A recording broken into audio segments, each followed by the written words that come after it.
was about to introduce myself as Ronna Berger. I'm in the Department of Philosophy, and I'm the director of the Judeo-Christian Studies lecture series.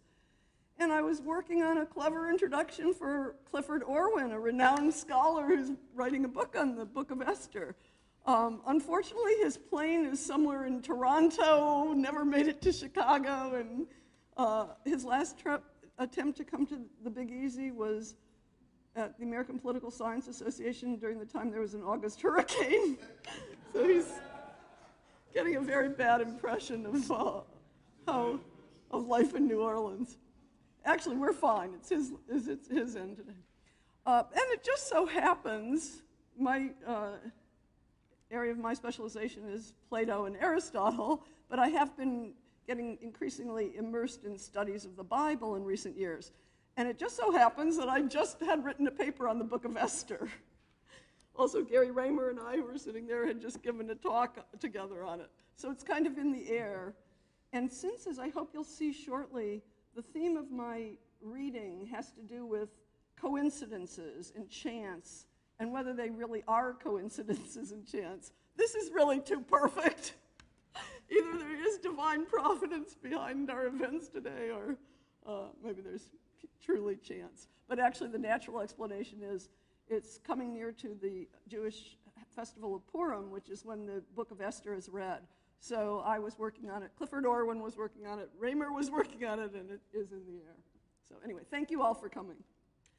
Before we go on, I also wanted to introduce, this is the Mariana and Julian Feibelman Memorial Lecture, and we have Mr. and Mrs. Feibelman with us today.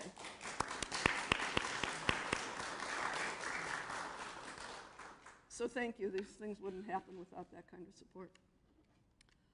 So let me begin, and then I hope this might be, I think it'll probably be shorter than what would have otherwise taken place, and we can have time for questions afterwards, I hope. And there's a handout circulating. I don't know how much we'll look at it, but there's some very crucial passages that I'll refer to, and it might help, maybe in the question period more than in the lecture, to have that in front of you. I have two epigraphs I wanted to start with. One is a passage from the Talmud in which the attempt was always to trace later things in the Bible to more primary sources in the 5 books of Moses. So they wanted to know, where is there an allusion to Esther in the Torah, in the 5 books of Moses? Where is there an allusion to Esther? And the answer they came up with is a passage from Deuteronomy that reads, it's in the voice of God, "And I will hide my face." One other thought before we begin. This is a passage from Machiavelli's Prince, and it goes like this, and there's a long tradition of this passage. We've traced it through the whole history of Western thought. It goes like this. There are 3 kinds of brains, one that understands by itself, another that discerns what others understand, the third that understands neither by itself nor through others. The first is most excellent, the second excellent, and the third useless. I hope by the end of our discussion tonight you'll see why I am citing Machiavelli here. Okay. The Book of Esther tells the story of a Jewish heroine in the court of an Oriental despot who orchestrates with the aid of her guardian the defeat of a villain bent on the destruction of all the Jews in the empire. Behind the fairy tale tone of a melodrama, the work wrestles with fundamental questions of political, philosophical, and theological import. Perhaps its most striking feature as a book of the Bible is the complete absence of any reference to God. What one might call pious commentaries go to great lengths to find signs in the text that could be taken as allusions to God. The work is constructed with an intricate, tightly woven plot. It involves a miraculous reversal, or more precisely, several steps in a process of reversal by which the villain's plan of destruction is turned against himself, and all those who are ready to carry out his plan in the end are defeated. This turnaround in the plot looks as if it is the result of a highly implausible series of coincidences. That's what I hope we'll be talking about, and those are the passages, as you'll see on the handout. But this is, after all, a book of the sacred scripture. Couldn't the seemingly random world of chance represented in this tale be just a veil over the operation of divine providence? Some of the crucial passages are admittedly ambiguous enough to suggest the hand of God at work, albeit very well hidden. There's another option. Perhaps the apparent coincidences that drive the plot are in fact the products of deliberate human action. The agents involved are certainly not in full control of all the events that transpire. But the hero of the story from the outset is at work preparing for future contingencies. And once the situation demands it, he is ready to set in motion a strategic design. The turnaround of the drama is initiated at the very moment the heroine takes over that role. The story begins with the description of the king, Ahasuerus. Maybe some of you recognize Ahasuerus. And this is presumably Xerxes. There's scholarly debate, but it seems to be Xerxes the first, whom we know from the pages of the Greek historian Herodotus. Ahasuerus rules over 127 provinces of the Persian Empire, from the castle or fortress of Shushan, that's Susa in the Greek historians. In the 3rd year of his reign, he holds a great feast in the castle to show off his riches, drinking and eating for 180 days. That's a lot of drinking. Capped by a 7-day feast for all the people of the capital. On the last day, he orders the queen, Vashti, to come and show off her beauty, wearing the royal crown.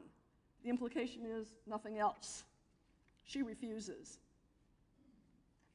Some of you may hear the echo of another famous story in Herodotus of the tyrant Candaules, who also wants to show off the naked beauty of his wife in a public domain.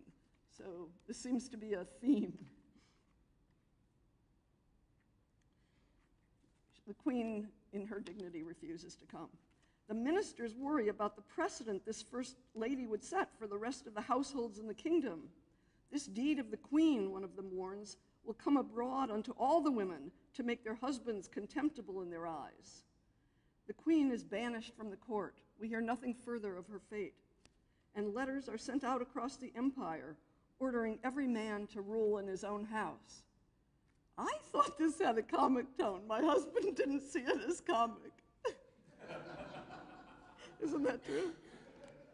I don't know what that says. How can you have a royal edict? Men will rule in the household. From the very beginning, the book takes an interest in the condition of women, whose subordinate status by convention means that they must find indirect ways to maintain their rights or interests. The condition of women in this account seems to be parallel to the condition of the Jewish people in exile, a small minority in a foreign empire. And the letter at the outset to the husbands of the kingdom anticipates the letter about to decree the annihilation of this people.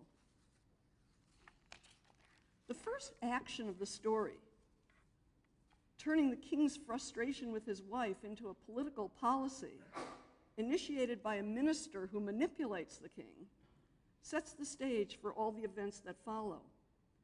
Once the king's anger is assuaged, he regrets the loss of his wife. Some of you know the work of the legal scholar David Dauba. He quotes a line from a 12th or 13th century medieval text that goes like this. You have to kind of know the end of the story, I guess, to get it. But Ahasuerus got rid of wife number 1 to please counselor number 1, and of counselor number 2 to please wife number 2. That is sort of the plot of the book of Esther in a sentence, as you'll see.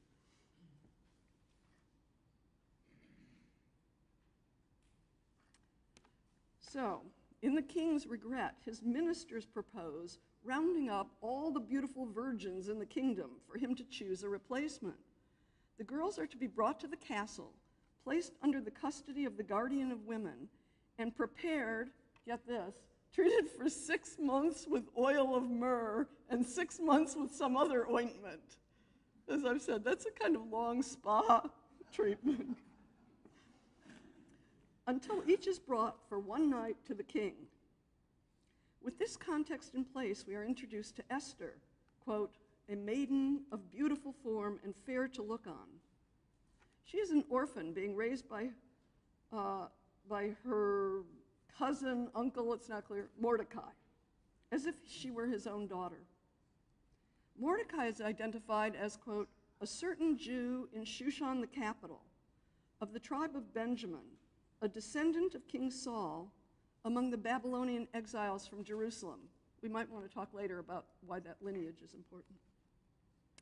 After being introduced to the two central characters, the next thing we know, we hear of Esther being taken into the king's house. I think the narrative delicately skips over the detail that Mordecai must have offered up the girl he is raising like a daughter for the harem of a foreign despot. When you stop to think of it, that's a pretty radical action. You sort of aren't slapped in the face with the reality of that.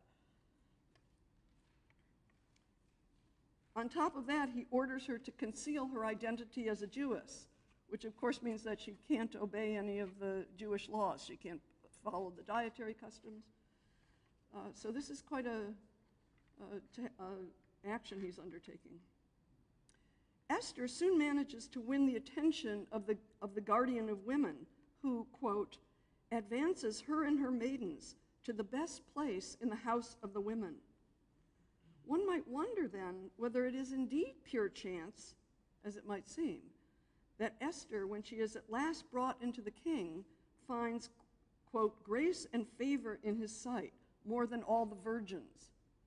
In other words, I'm suggesting somehow she's already gotten in with this eunuch who's the guardian of women, who has the ear of the king. I thought maybe that would be the first thing that was pure chance, that the king happens to fall in love with her, just her. But that already seems possibly well prepared. In any event, the royal crown is set upon her head. Mordecai does not just abandon his ward. He walks every day before the court of the women's house to keep track of how Esther is faring. In an apparent digression, which will turn out to be crucial for the tale, we are told of a conspiracy against the king by two of his ministers. Quote, and the thing became known to Mordecai. Does he just happen to be in the right place at the right time to learn of the plot? As events develop, it becomes increasingly evident that he must have had an extensive intelligence network keeping him informed. Perhaps he even went further and fostered this conspiracy. That I don't think I'd be prepared to argue for, but it's tempting. Once he reports the conspiracy to Esther, she in turn informs the king, the rumor is confirmed by an investigation, and the plotter is hanged. The episode is written up in the Royal Chronicles. The story of the conspiracy indicates the constant threat under which an Oriental despot must live. The general problem is exacerbated by the king's unwillingness or inability to exercise control, which has left a vacuum that is filled by political intrigue. One minister above all has won the king's support and has become the real power behind the throne, Haman the Agagite. We can also talk about that lineage later if we want. When Haman passes through the king's gate, all bow down and prostrate themselves before him. Mordecai refuses. He is asked why, but no answer is reported except that he is a Jew. Haman is full of wrath. The pleasures of his power are spoiled by this man's defiance. But he must construct for himself an enemy great enough to match the anger that drives him. And for that, one individual is not sufficient. As his frustration mounts, he devises a plan and brings it to the king, expecting automatic approval. There's a certain people, he explains, dispersed throughout the kingdom, who do not obey the laws of the land, but their own. If the king grants him permission to destroy them, he promises 10,000 talents of silver for the royal treasury. "Do with them as it seemeth good to thee," the king grants, without raising a single question, not about the identity of this group or the evidence for their disobedience. He looks like a puppet with no will of his own. Perhaps he is indifferent to the political situation.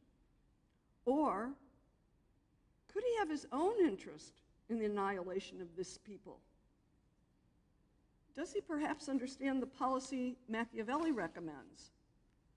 A ruler who finds acts of cruelty useful should make sure they are traced to the harsh nature of his minister rather than incur hatred for himself. I want to come back later. I've thought some more, as you'll see. The big question lurking already in what I've said is, why exactly Mordecai, who turns out to be the most clever fellow and prudent, does refuse in public to bow down? After all, he's told Esther to conceal her identity. So let's come back to that if we can. When word gets out of the king's decree, Mordecai sits in the king's gate in sackcloth and ashes, the clothes of mourning, although that is forbidden by royal policy. Here, too, it's clear he's doing something deliberate. He certainly wants Esther to notice him. She does. She sends out clothes, better clothes. He rejects them. She sends one of her chamberlains, who comes back with a copy of the king's decree, along with Mordecai's charge that Esther must beg the king for mercy for her people. She responds through a messenger with the reminder that anyone who comes before the king without being summoned can be put to death. And she has not been called, she adds, for 30 days. Apparently, the queen, who is no longer a new wife, has no exclusive claim to the king's favors. I think that little seemingly innocuous point in the description turns out to be crucial for the plot, again, as we'll see. Mordecai's response, which initiates the reversal of the drama, takes the form of 3 points, rich in ambiguity. And this is, if you want to look at it, this is I think I numbered it the 4th passage on that handout. Here's what he has the messenger say to Esther. "Think not with thyself that thou shalt escape in the king's house more than all the Jews. For if thou altogether holdest thy peace at this time, then will relief and deliverance arise to the Jews from some other place. But thou and thy father's house will perish. And who knoweth whether thou art not come to royal estate for such a time as this?" So right before this message, as she's a young girl, as she understandably said, "I can't go to the king unsummoned. I would be risking my life." As immediately after this passage, she's about to accept the mission. So something in those 3 lines has turned everything around and set things in a new direction. Mordecai reasons with Esther first in regard to her immediate self-interest. If all the Jews are to be destroyed, she can't escape alone. So presumably she can't hide her identity forever. He also considers the contrary premise. She and her family will be destroyed no less if the Jews are saved, quote, from some other place. At this moment, more than any other, the omission of God's name is a resounding silence. So this is, I would say, the central passage where readers and commentators who want to find divine providence at work assume that some other place must mean God. And of course it could mean God. Salvation will come from some other place. In a way, what else would it mean? Is there hope on some other horizon? But he doesn't say it. That's what I think is striking. In any case, Mordecai implies, Esther and her family would be regarded as traitors. Wherever the people were, however they were saved, she and her family would be regarded as having betrayed the people. Whether the Jewish people are annihilated or saved, if Esther does not commit herself to them, she faces the same disastrous result. that you'd think that would be enough. That might have been enough to convince her. But Mordecai does not stop there. He holds out to Esther finally a sense of her destiny. And she must hear him literally. Who knows, very literally, who knows what has brought her to her current situation? Pure chance? The hidden hand of God at work? As you have already heard, you can see I'm suggesting the tremendous extent to which Mordecai is the one responsible. But I think this is a beautiful note of such ambiguity. Who knows what has brought you to this position? Either way, she alone is in a condition to save her people. I shouldn't say either way, any way. Chance, providence, human prudence, she's in the position to save her people. And I think in a way the point must be, we don't know. We can't know. This is how one must act when we can't know the ultimate reality. Esther is galvanized into action. She orders Mordecai to gather all the Jews in Shushan and fast for 3 days, as she will with her maidens. Then she will go into the king. Before Mordecai's passage, she was unwilling to risk her life by going unsummoned. Now she declares, if I perish, I perish. Mordecai, the account concludes, did all that Esther had commanded him. Their roles are now completely reversed. Embracing her, she was always taking rule from him. It's now the other way around. Embracing her destiny, from this point on, the strategy is in her hands. When the time has come, Esther appears before the king, and he does, of course, hold out the golden scepter, indicating his acceptance. Whatever thy request, even to half of the kingdom, it shall be given thee. Her only wish, her simple wish, is to invite the king to a banquet she has prepared for him that night, along with Haman. When they arrive, the king offers again, whatever thy petition, Queen Esther, it shall be granted thee. Whatever thy request, even to half the kingdom it shall be performed. He must be perplexed to hear her respond, and I quote, let the king and Haman come to the banquet that I shall prepare for them, and I will do tomorrow as the king has said. Why should she delay her request? Why 2 banquets? Why didn't she just come out with the request the first night? Perhaps we should not forget that she has not been in the chamber of the king for a month. Is he not a little more likely, after spending the first night with his beautiful wife, to listen favorably to her plea the next night? I owe that to the very learned but wry scholar Dauba. There's something else, though. A minuscule variation in her repeated request. For the first night, and you can find this somewhere on that handout. This is, oh, I knew I brought the wrong version of my paper. That's why I missed the other part. Anyway, on the handout, you'll see, notice I tried to emphasize that on the first night, she said, let the king come to the banquet I have prepared for him, and bring Haman. Then the second night, let the king and Haman come to the banquet I have prepared for them. What does it mean? The king must be asking himself. For the queen to prepare a banquet for them? For the minister on a par with himself? Haman certainly takes it that way. He's overjoyed with his privileged status, being included in such an intimate gathering with the king and his wife. He goes home from the first banquet glad at heart, at least until the sight of Mordecai takes away all his pleasure as he complains to his wife and friends. They offer their advice. Let a gallows be built 50 cubits high, and in the morning Haman should speak to the king about hanging Mordecai. Then he can go to the evening feast undisturbed. The lines of the plot now begin to intertwine. On the night of the first banquet, the king cannot sleep. He has terrible insomnia. He requests a reading of the royal chronicles. At first I thought that's just a soporific. It's like turning on the TV or something.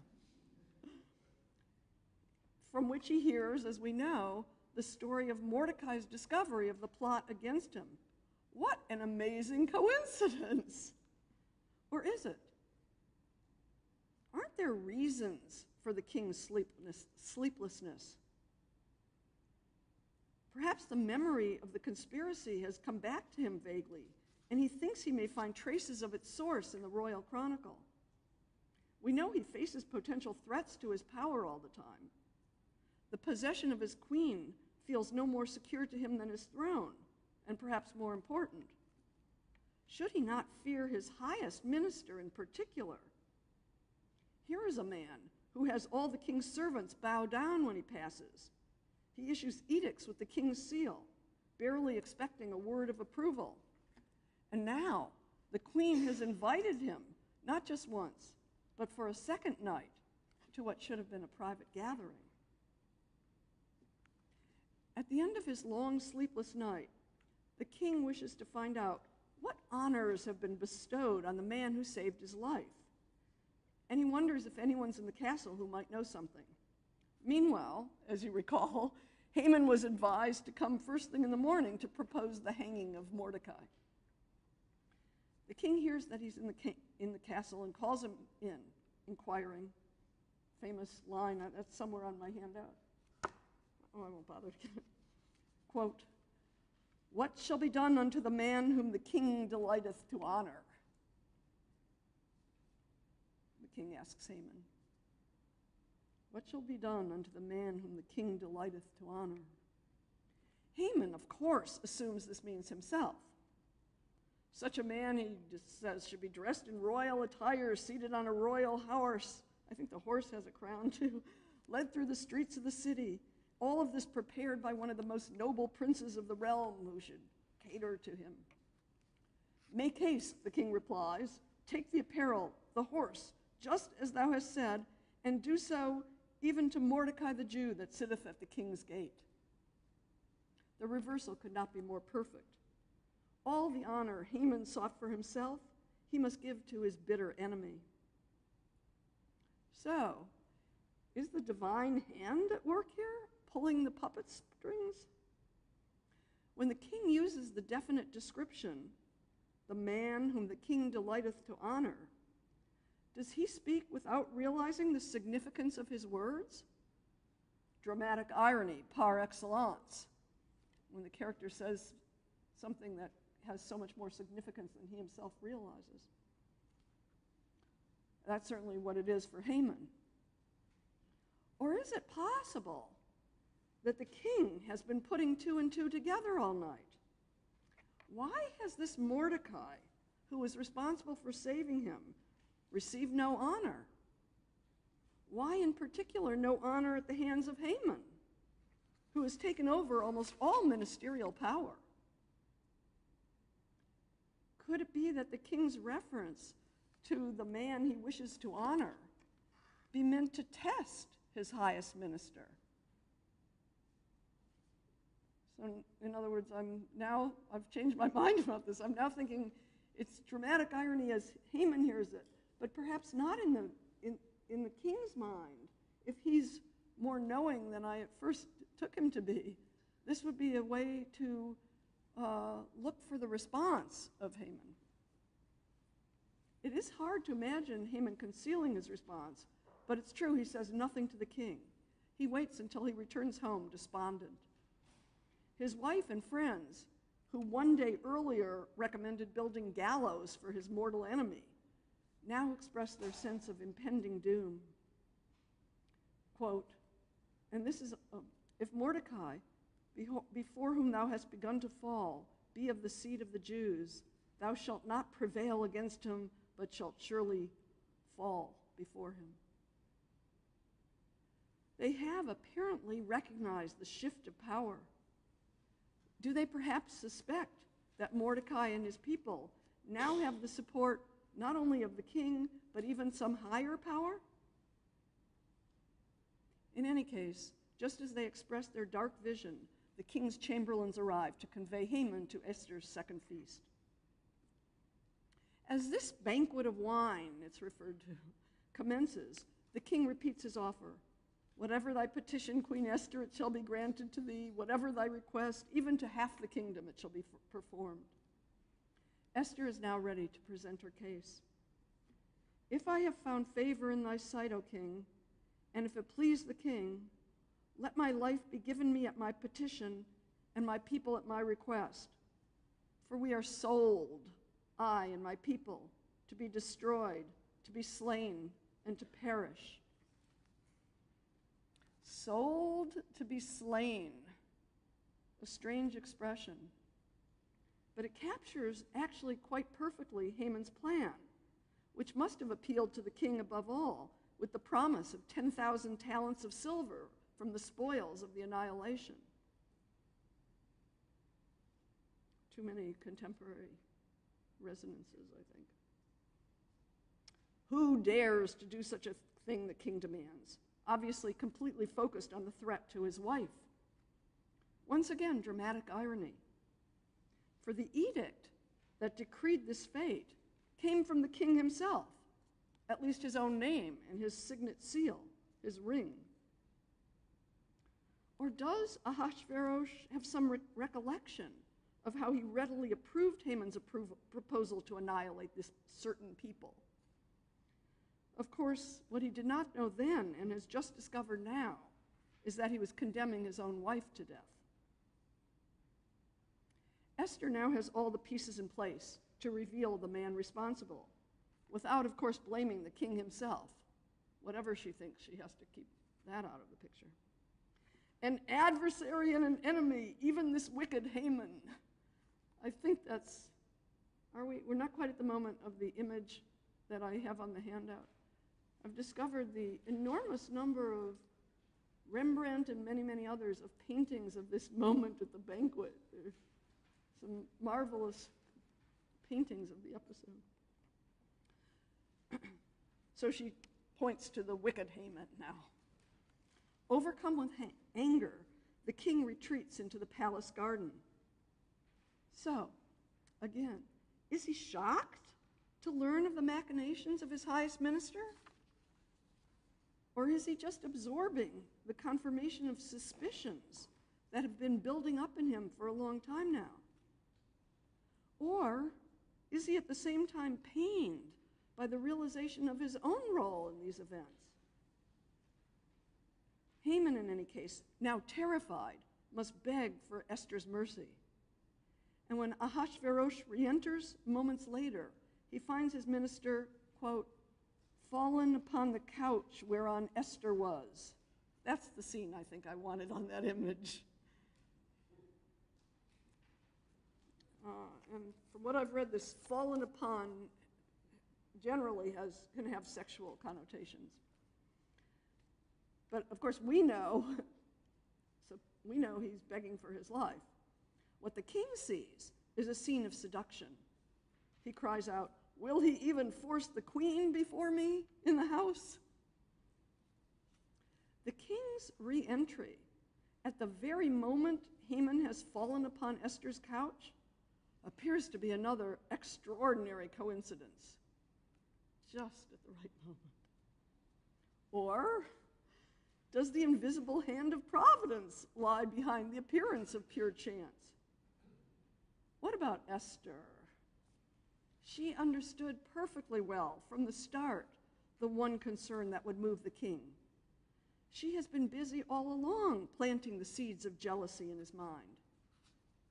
The way I now want to put it is, she's been playing Desdemona and Iago at the same time. She's the object of the jealousy, and she's planting the seeds of jealousy.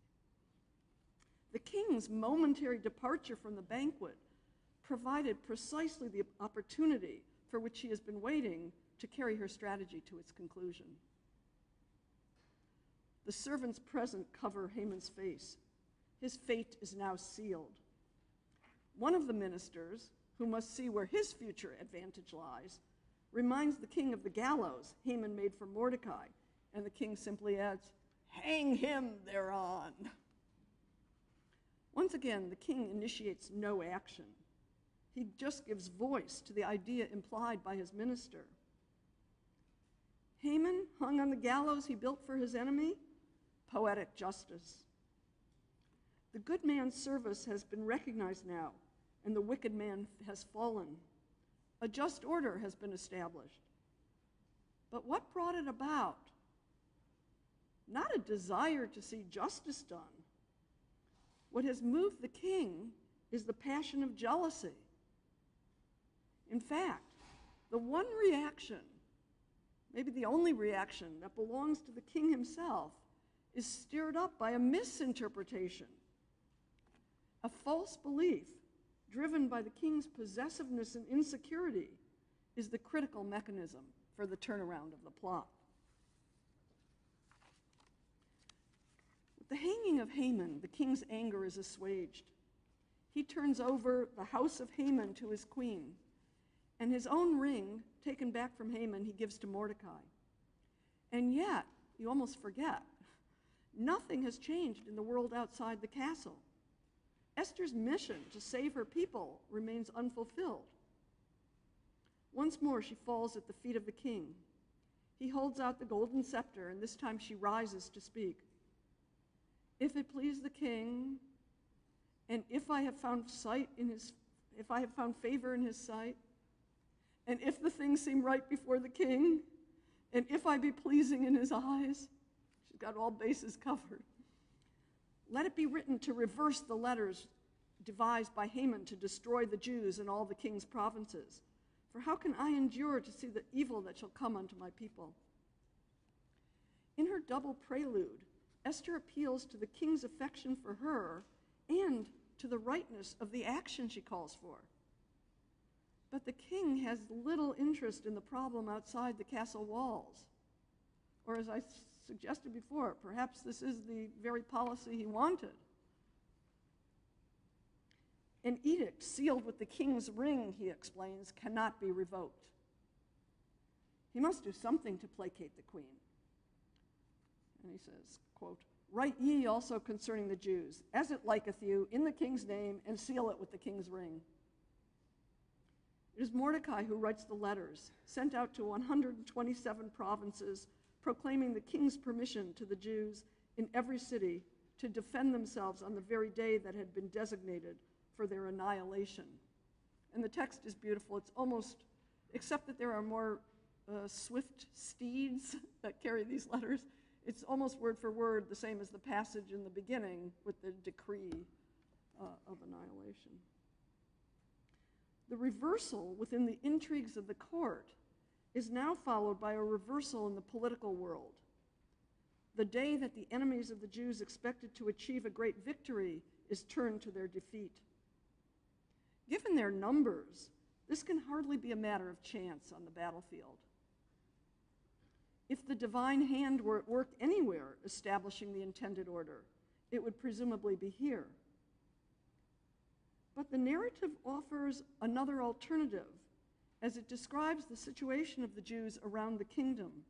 I quote, "No man could withstand them, for the fear of them was fallen upon all the peoples." More specifically, the fear of Mordecai. He has managed somehow to convey across the entire empire recognition of his new standing with the full backing of the great king. That would destroy the confidence of his enemies. Perhaps, in fact, the people of the kingdom imagine that this radical reversal in the standing of the Jews could not have been brought about without the support of a power higher than the earthly king. Of course, the effectiveness of such a belief would not depend on its truth. The end of the day of battle brings an unexpected development. To many readers, I think to many modern readers, a disturbing development. The king gives Esther a report of the news, at least in the capital, including the death of the 10 sons of Haman, and offers her one last time a request. "If it please the king," she begins, "let it be granted that the Jews in Shushan do tomorrow also according unto today's decree, and let Haman's 10 sons be hanged on the gallows."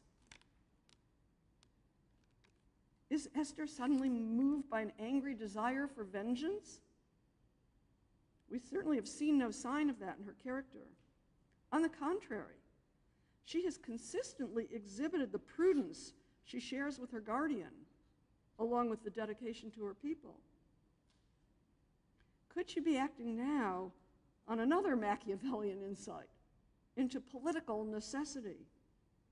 Too many enemies remain outside the palace gates who were already moved by hatred. That would certainly be intensified by the losses they have sustained. In particular, the 10 sons of Haman must be held up for public display as a sign of the fate of those who would destroy her people. And don't forget, these are many of the people of the empire have, as we learned, have not been willing to come out. They're afraid. So these are the people who really did want to participate in the act of annihilation. So if she's killed that many, she can't take a halfway measure. Mordecai, meanwhile, looks to the future, the far future, and becomes a spokesman, one might say, for the author of the book, turning the particular historical event they have lived through into an object of commemoration. He proclaims a festive holiday to be observed every year. I guess we're over 2,000 years now from that. To be named Purim, after the lot, the word for the lot is pur, that Mordecai first consulted to determine the propitious day for his action. The name, like lottery, as if the festival were named lottery. The name invites us to think through again the narrative of a plot that seemed to turn on a remarkable sequence of chance occurrences. In the course of those events, no one has explicitly called upon God for deliverance. No one has expressed gratitude. If a divine plan is at work, it remains in the dark. Meanwhile, two human beings at the center of the tale find themselves facing a dangerous world and ready to sacrifice much to prepare for it. Whether products of pure chance or divine providence, events outside their control become conditions in which prudence finds its opportunity. Who knows, as Mordecai exhorted Esther, whether thou art not come to royal estate for such a time as this? Thank you.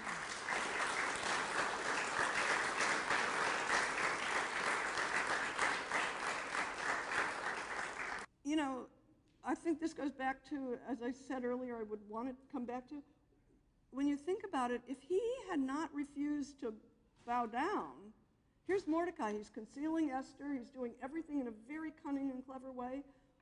Would a person like that be so, it doesn't fit at all the character, be so pure and so idealistic that he, in a public display, goes against all the custom and refuses to bow down to Haman? So it's interesting, you always learn so much from the commentators when you don't agree with them. A lot of the, I think, Midrashic and rabbinic commentators talk about like there was an image of an idol on Haman's cloak or something, so that not bowing down could be interpreted as idol worship. You know, and that would make sense, that Mordecai won't bow down because that would be like worshiping an idol. But that sounds so wrong for the character.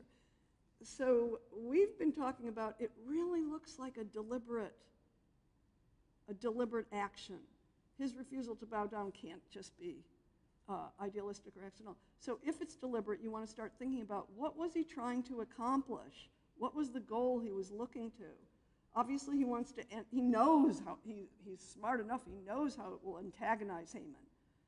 And I'll just say this for a moment, because maybe other people have ideas too, but the one thing I would say is, it seems right to me, it must be deliberate, he's got a strategy, he's got a goal. All I can say for sure is, what a risky strategy. What a risky strategy. I mean, he couldn't have predicted, you know, that was taking a lot of risks. A couple things. First of all, I'm not a biblical philology scholar, so I'm not sure what all the scholarship is about the composition. But I do have come across, it's almost more the opposite. It seems from the little I know that the scholars think this is a more integral narrative than many books of the Bible by one author's hand. But what bothers them is actually this short 10th last chapter that feels very tacked on. The end of the story comes at the end of 9. And then chapter 10 begins, and King Ahasuerus levied taxes against the mainland and the islands on the sea. And then Mordecai became so great. So Dauba, who I say is very learned and very wry, he tries to give an argument that this is not tacked on.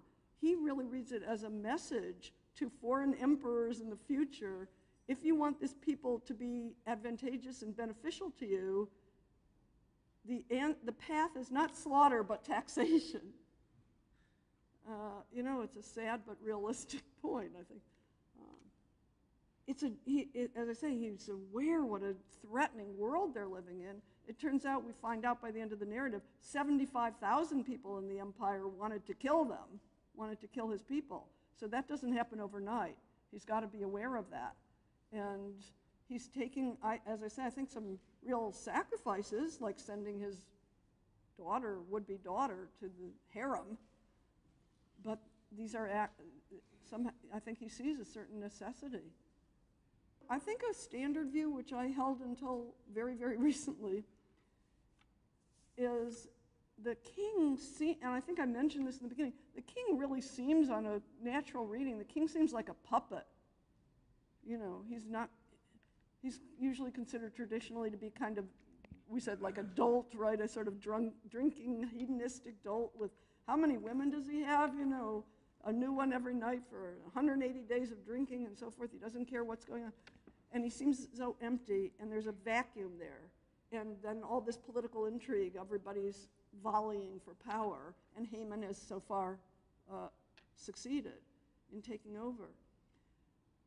There's one book I should mention, I know Kathy knows it, author is Yoram Hazony, who wrote a book called The Dawn. That has influenced my reading of this now, I think. It's a very interesting sort of political analysis of the book of Esther. And what he made me start thinking of, but here's how I would put it, because some of you know this. Some of us have read together the work on tyranny by Xenophon. And in that book, a tyrant, the tyrant of Syracuse, is in an exchange with this wise poet advisor. And if you read the work carefully and realize that each of them is so suspicious and so distrustful and so threatened by the other, that every sentence of exchange between them is coded. What your first reading, what you come up with on your first reading has to be radically transformed when you think of them as in an exchange of total mutual distrust. Each is trying to ward off the threat posed by the other. And I started thinking how close that feels now to me to the king and Haman. We know Haman is wicked and try to manipulate everything, but it's quite interesting. I think the whole, deliberately or not, the book of Esther is very just rich with ambiguity, but those are two quite different readings, and it's really, I think you get at the philosophic questions of the book if you try out each reading. What is suggested by the emptiness of the king and the lack of control, but how different it looks when you consider that he and his minister are engaged in this coded exchange of mutual distrust, each responding to the other on that basis. So several things. First of all, the fragility of existence, especially as in exile, this minority in an empire hated because they have a way of their own. I don't know if there's no evidence that they disobey the king's laws, but they do have customs of their own and so forth. Yes, that's for sure. And, part of the teaching might be that's reality, or at least that's the reality of diaspora or exile life. Not so much a pedagogic message on that level, that's reality. But now, in response to it, I still want to say, let's say we oversimplify and say there are two opposite poles, and you can find so many interpretations out there, to support each of these. One says, yes, but God is with them, and God is on their side, and God is making sure that they'll be saved. the salvation from some other place, of course, means God, and you put your faith in God and so on. That's one pole. The opposite pole is, this is the one book of the Bible that never mentions the name of God. God is at the very most completely hidden, but let's try the opposite pole of interpretation, absent. And then the question is, in a world of fragility and danger, how do you proceed when God isn't there to save you? You know, and one of the most interesting, there's so many interesting comparisons of this book with other biblical books, but one of them is Joseph, the whole Joseph epic. You know, in certain superficial ways, you can see how close they are, right? Joseph rises in the court of Egypt. He's a minister. He's assimilated. He has an Egyptian name, Egyptianized children, and it's a very, very similar story. But do you put your trust in these human heroes, leaders of the people who come out of nowhere from below, rise up to the top, and are able somehow to make the king follow their way? yeah, I mean, that seems certainly part of it. And I want to say on the sort of metaphysical level, that's why I love that line. Who knows if you were brought to this moment for... I take it really literally. You know, many readers read it as, this is your divine destiny. God has put you in this position. But I want to take it as, we can't know. We don't know. And at this point, that line, and Yehuda, I think, brought this up to my attention at one point, the line that they quote from Deuteronomy where God says, and I will hide my face. Or maybe, Gary, you were talking about this, right? Or do you want to add that? Yeah. This idea that God is no longer present in the same way maybe that he was in the Exodus from Egypt, right? He's not there sending frogs and you know, locusts and so forth. So what happens when you don't have, how do human beings proceed? That's a good point. Yeah, that was so that was my thing, that when I started thinking about that when I was looking at the when I reversed my understanding of the king, that he's not so empty really, but he's in some kind of tightly bound exchange of distrust with his highest minister. And in a way, the plot of the story is basically Mordecai replaces Haman. So in a way, the whole story is about a king and his highest minister, and who is controlling whom and who's listening to whom. You know, and I mean, you might say, is this too silly or too sort of simple, that the king finds, let me put it this way. When Mordecai learns of the conspiracy against the king and reports it, and the king is, of course, so relieved, someone is looking out for his interest, I'm giving, on the one hand, a very almost diabolical reading of that I think Mordecai certainly had a spy network to hear about it, and maybe even fostered it as part of this plan. If he finds out about a conspiracy and he's responsible for saving the king, that's a great step forward on his... But still, he is operating in the interest of the king. He is doing what's in the interest of the king. There, in the end, you know, it sort of fits with this whole taxation thing. So, yeah, I mean, I was just thinking about the Machiavelli quotation, which originally is from Aristotle, which originally is from Hesiod. It's got a long history. That you can either be the wise person, listen to the wise person, or neither. And the first two, the best, the middle, and so along those lines. No, it doesn't, you know, and then my other thing doesn't work either, really, to be honest, that in a sense you can't push it to it. The idea that I started thinking, oh my God, it's like Hiero and Simonides in Xenophon's Hiero. They're so distrusting. Let's read each line again in light of so when the king says, what should be done to the man whom the king delighteth to honor, he's completely aware that Haman will take it to be himself. So that part of it I see as parallel. But of course, I don't want to attribute any wisdom to Haman. But I do want to attribute wisdom to Mordecai. And I do mean also wisdom in the sense of he's a minister looking out for the benefit of the king. You know what's an interesting line for that, I just thought? When Esther says, I and my people are sold to be slain, I stop short of this other perplexing line where she says, if we had been destined to enslavement, I wouldn't have bothered the king with such a minor, I wouldn't have disturbed the king's pleasure to complain if we were just going to be enslaved, like let's say back in Egypt. That's a strange line, right? But in a way, it sort of, I think it speaks to this theme that she sort of realizes that realistically she does have to look out for the interests of the king. To be in a position of power, you have to do that in some way. But, the other thing about that line is, wow, God did all these miracles to get them out of slavery in Egypt.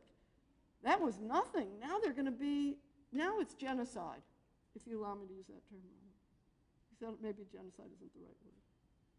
So if there is a real, divine plan, and that makes chance a mere illusion, right, a deceptive illusion, there's a real controlling, invisible hand behind it all, that seems to me it can't help but encourage a certain passivity. And this is about, you never control everything, right? We know that. There's no full control. No, although it's pretty amazing, if I'm right, how much Mordecai has gotten under control. But there's no full control. So these people, what I like about their intelligence is that they know there are going to be future contingencies. You've got to put yourself in a position in life to be in the best possible place to handle them if they come and be ready to do something.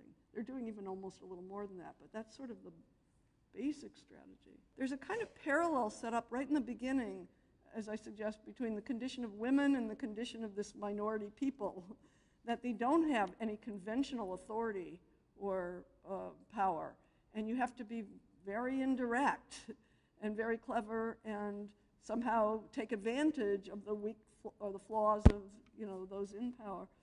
But it's especially, I think it's a beautiful artistic structure in the narrative, the way Esther uses the king's jealousy and the growing tension between Haman and the king to her advantage. He's never going to, either he wants this annihilation to take place because it will bring him 10,000 talents of silver, or he doesn't care. But he's not going to act on that. She has to exploit this, this other flaw in him to get the just order to emerge. So, there's so many interesting other biblical books to compare Esther with. One of them is Joseph in Egypt, but one of them is the book of Daniel, because that's a similar setting, right? He's in Babylonian exile, and he's risen very high up in the favor of the king, and there's a lot of dramatic irony in the story and so forth. But what a sharp contrast. He's saved by God from the lion's den. And remember, his other peers are saved from a fiery furnace. He's always praying. He's fasting. There's an interesting, I heard now there's a health food movement called Daniel's, do you know it, April? Daniel's food or something like that. Because when he goes to the court of the Babylonian king, I think it's Nebuchadnezzar still, he's in the court of the Babylonian king and he refuses to eat the food of the court. So he insists on some vegetarian diet. And then the other people say, no, you won't stay strong enough. So he says, give me a month. And at the end of the month, he's healthier than the people eating the king's meat. So, yeah. Anyway, now there's a health food movement based on that. But the main point is, what a contrast, right? That way of handling the situation is, who said this? Someone just said this. That, in that book, the message really is, Mrs. Feibelman, in that book, the message really is, don't lose your faith no matter how dire the circumstances and how threatening. You can't lose your faith. I don't know if that's the message of the book of Esther. The contrast is at least really sharp, I think. Yeah, and especially that line about the spoils. I think it's repeated 3 times in chapter 9 that they took no spoils. So that's something really emphatic about that they can't present it. So maybe the way you could put it is, everything looks like a perfect mirror reversal. The letters Mordecai sends out but you don't want to forget, A, that it's self-defense. They're not the aggressors, it's self-defense. And then this issue about not taking the spoils. It's not reducing this action to that level, which was probably what motivated the king to accept the plan of Haman. An article about how popular the Book of Esther is right now, how much it's in the air. There are a whole bunch of churches looking at the Book of Esther and sort of giving, I guess, some kind of Christian interpretation of the role of Esther. And this was a hilarious article about a novel called One Night with the King. It's the most bizarre from the report. I haven't read it. I don't have time to read it. Maybe someone else wants to read it. It is.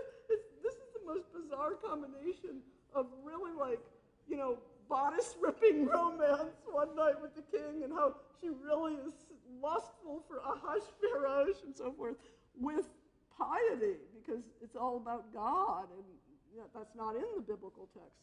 So it's very interesting. Another thing that came out in this... Oh my God. Then along those lines, now people might not like this, but one of the things that was mentioned is one of the most recent appeals to the model of Esther was by Sarah Palin. Well, everyone will have their own opinion about that, but it kind of, I understand that. Does hidden is different from absent, but I want to, I guess, my most moderate view is a kind of agnosticism, but with the question, since we can't have knowledge of the ultimate reality, we don't know if there's an invisible hand behind our backs planning things, how should we proceed? That's something that's pretty clear to me. But I also think the beauty of the narrative, when you read it carefully, showing how clever these moves are and how much Mordecai and Esther have thought this through, how Esther comes to, you see her taking on a mission that she didn't at first accept. You see a development in the characters and so on. There's so much weight on that. It's hard not to for me, it's hard not to focus on that. How human beings try to fend for themselves. And I guess maybe, is this saying the same thing over again? That even if it's just the hidden God, we don't see the sea parted, and we don't see any divine miracles. We've got to act on the assumption that it's up to us. I would be inclined to say that's sort of the teaching of the... And then with the rabbis have thought that would be appropriate to include in the Bible. One of the issues is, and I guess I've read this, I think this is more from the scholars of the Bible, but that this is taking place after the Jews have been permitted to return to Jerusalem. So if Cyrus let the Jews go back to rebuild the temple, these people have decided to stay in exile. They've chosen diaspora in some sense. And, you might say one of the intentions of canonizing this work was that you want to represent the condition of diaspora. You want to represent the condition of life in exile. And, maybe I'll leave it at that. The Bible never takes you too interior in an explicit way. I think, as Kathy said, all the books of the Bible, you fill in a lot of blank links, but both the exchange of roles between Esther and Mordecai, who's commanding whom, is very, very interesting, and what the inner development is in Esther is very interesting. So it goes back to more of the second option that Esther presents. Yeah. And the sense to the first option. That's interesting. Yeah, that works really well. Especially, you think at the end that line, first you get the line that he did all that she commanded him. That's the first, at chapter 4, that's the first starting point. But in the end, it's at pains to make Mordecai be in charge of everything in the last chapter. So maybe there's some tension too between once she's liberated. He put her in there because, not to replace himself really, but out of necessity. Someone has to be on the inside. It can't be him. So, yeah, that's really interesting. The Marduk and Ishtar thing is fascinating. I don't know, I shouldn't be talking, don't know anything really about this, but I've read a little that Vashti was an Elamite Babylonian goddess name, and so they trace it to the Babylonians are being replaced, the Elamites are being replaced by the Persian Empire, and that's symbolized by Vashti being replaced by Ishtar.